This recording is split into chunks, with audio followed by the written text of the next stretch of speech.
Hello বন্ধুরা, তো আজকে একটা নতুন রেসিপি তোমাদের সাথে শেয়ার করবো। আজ বানাবো হচ্ছে চিকেন চাউমিন। তো ফার্স্টেই আমি চাউমিনটাকে সিদ্ধ করে রেখে দিয়েছি, আর এখানে কড়াইতে কিন্তু গাজর, বিনস, ক্যাপসিকাম নুন দিয়ে কিন্তু ভাজা ভাজা করে নেওয়া হচ্ছে। তারপর ভাজা হয়ে যাওয়ার পর কড়াইতে এখানে তেল দিয়ে দিয়েছি।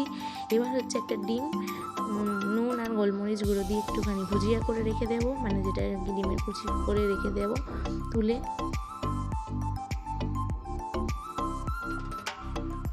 দেন এরপর এবার হচ্ছে চিকেনটাকে আমি ছোটো ছোটো করে কিমা করে ম্যারিনেট করে রেখে দিয়েছি। এতে দিয়েছি হচ্ছে আদা বাটা, রসুন বাটা, জিরের গুঁড়ো, গোলমরিচ গুঁড়ো, নুন, হলুদ, সর্ষের তেল দিয়ে ভালো করে ম্যারিনেট করে রাখার পর তারপর হচ্ছে কড়াইতে তেল দিয়ে ভালো করে এই ম্যারিনেট করা চিকেনটাকে ভালো করে ভেজে নিলাম।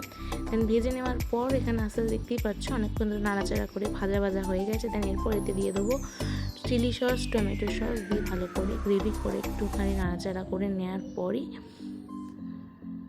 তো একটু সামান্য জল দিয়ে দিয়েছি, দিয়ে এটা নাড়াচাড়া করে নিচ্ছি।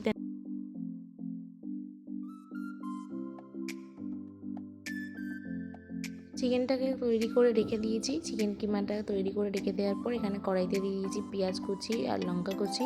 তো একটু নাড়াচাড়া করার পর এখানে দিয়ে দিলাম টমেটো সস, সয়া সস, আর আমার কাছে চিলি সসটা ছিল না তাই আমি দিই। তারপর দিয়ে দিলাম এখানে কিমা করা চিকেনটা, যেটাকে আমি নাড়াচাড়া করে আগে রেখে দিয়েছি।